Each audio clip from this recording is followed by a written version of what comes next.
নমস্কাৰ। এইখন ভিডিঅ'ত আমি আসাম পুলিচ এডিআৰই 3.0 আৰু বিভিন্ন ধৰণৰ কম্পিটিটিভ এক্সামবোৰত ভাৰতীয় সংবিধানৰ পৰা আহিবলগীয়া 20টা গুৰুত্বপূৰ্ণ প্ৰশ্ন আলোচনা কৰিম। তেন্তে আহা আমি এতিয়া আৰম্ভ কৰোঁ। 1 নম্বৰ প্ৰশ্নটো হ'ল সংবিধান সভা কেতিয়া গঠন কৰা হৈছিল? 4টা অপশ্যন দিয়া আছে।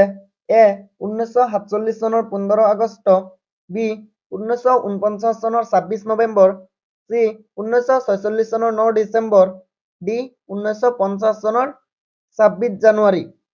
এই চাৰিটাৰ ভিতৰত সঠিক উত্তৰটো হ'ল অপশ্যন চি 1946 চনৰ 9 ডিচেম্বৰ।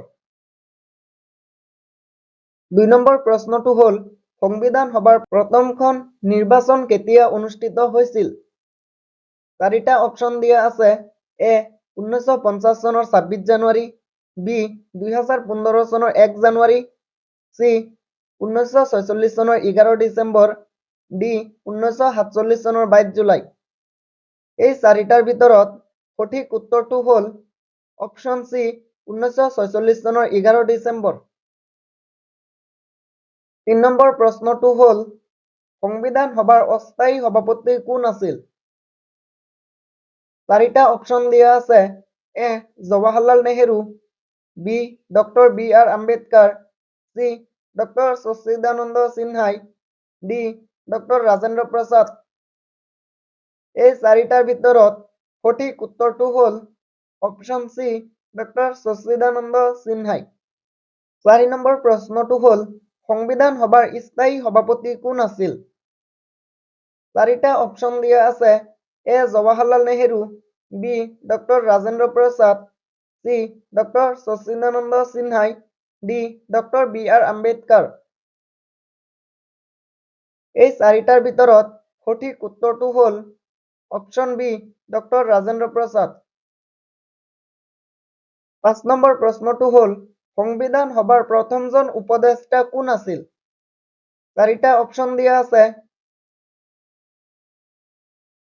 এ K M Munshi, B Sardar Vallabhbhai Patel, C B N Rao, D Alladi Krishnaswami Iyer.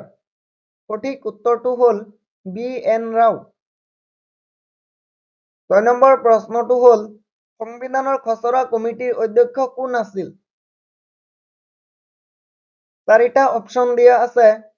এ Jawaharlal Nehru, B doctor B R Ambedkar, C doctor Rajendra Prasad, D B N Rao. এই চাৰিটাৰ ভিতৰত সঠিক উত্তৰটো হ'ল option B doctor B R Ambedkar. 7 number প্ৰশ্নটো হ'ল সংবিধানৰ খচৰা কমিটিৰ সদস্য কেইজন আছিল? 4টা অপশ্যন দিয়া আছে। এ 12 জন, বি 9 জন, চি 7 জন, ডি 21 জন। এই চাৰিটাৰ ভিতৰত সঠিক উত্তৰটো হ'ল অপশ্যন চি 7 জন। 8 নম্বৰ প্ৰশ্নটো হ'ল সংবিধানৰ খচৰা কমিটি কেতিয়া গঠন কৰা হৈছিল? 4টা অপশ্যন দিয়া আছে। এ 1947 চনৰ 29 আগষ্ট, বি 1946 চনৰ 9 ডিচেম্বৰ, চি 1946 চনৰ 11 ডিচেম্বৰ, ডি 1947 চনৰ 22 জুলাই। এই চাৰিটাৰ ভিতৰত সঠিক উত্তৰটো হ'ল অপশ্যন এ 1947 চনৰ 29 আগষ্ট। 9 নম্বৰ প্ৰশ্নটো হ'ল সংবিধানৰ খচৰা কমিটিত অসমৰ সদস্য কোন আছিল? 4টা অপশ্যন দিয়া আছে।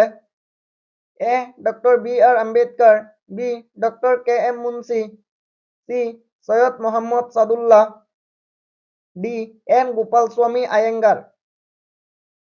এই চাৰিটাৰ ভিতৰত সঠিক উত্তৰটো হ'ল চি সৈয়দ মহম্মদ ছাদুল্লাহ। 10 নম্বৰ প্ৰশ্নটো হ'ল ভাৰতীয় সংবিধানৰ পিতৃ বুলি কাক কোৱা হয়? 4টা অপশ্যন দিয়া আছে। A K M Munshi, B doctor Rajendra Prasad, C Jawaharlal Nehru, D doctor B R Ambedkar. এই চাৰিটাৰ ভিতৰত সঠিক উত্তৰটো হ'ল option D doctor B R Ambedkar.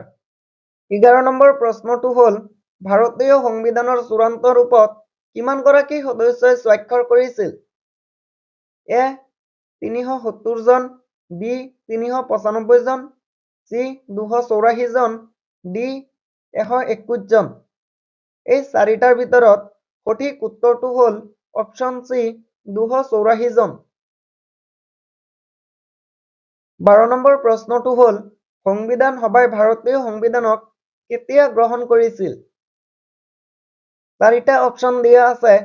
এ 1947 চনৰ 15 আগষ্ট, বি 1950 চনৰ 26 জানুৱাৰী, চি 1949 চনৰ 26 নৱেম্বৰ, ডি 1949 চনৰ 2 অক্টোবৰ। এই চাৰিটাৰ ভিতৰত সঠিক উত্তৰটো হ'ল অপশ্যন চি 1949 চনৰ 26 নৱেম্বৰ। 13 নম্বৰ প্ৰশ্নটো হ'ল ভাৰতৰ সংবিধানখন কেতিয়াৰ পৰা কাৰ্যকৰী কৰা হৈছিল? চাৰিটা অপশ্যন দিয়া আছে। এ 1947 চনৰ 15 আগষ্ট, বি 1950 চনৰ 26 জানুৱাৰী, চি 1950 চনৰ 26 নৱেম্বৰ, ডি 1950 চনৰ 2 অক্টোবৰ। এই চাৰিটা অপশ্যনৰ ভিতৰত সঠিক উত্তৰটো হ'ল বি 1950 চনৰ 26 জানুৱাৰীত। 14 নম্বৰ প্ৰশ্নটো হ'ল আমাৰ ভাৰতবৰ্ষত সংবিধান দিৱস হিচাপে কেতিয়া পালন কৰা হয়? চাৰিটা অপশ্যন দিয়া আছে। এ 26 জানুৱাৰী, বি 15 আগষ্ট, চি 26 নৱেম্বৰ, ডি 26 জুলাই। চাৰিটা অপশ্যনৰ ভিতৰত সঠিক উত্তৰটো হ'ল অপশ্যন চি 26 নৱেম্বৰ। 15 নম্বৰ প্ৰশ্নটো হ'ল সংবিধান সভাৰ মুঠ সদস্যৰ সংখ্যা কিমান আছিল? চাৰিটা অপশ্যন দিয়া আছে। এ 378 জন, বি 395 জন, চি 389 জন, ডি 284 জন। এই চাৰিটা অপশ্যনৰ ভিতৰত সঠিক উত্তৰটো হ'ল অপশ্যন চি 389 জন। 16 নম্বৰ প্ৰশ্নটো হ'ল ভাৰতীয় সংবিধানখন প্ৰস্তুত কৰোঁতে কিমান সময় লাগিছিল? চাৰিটা অপশ্যন দিয়া আছে।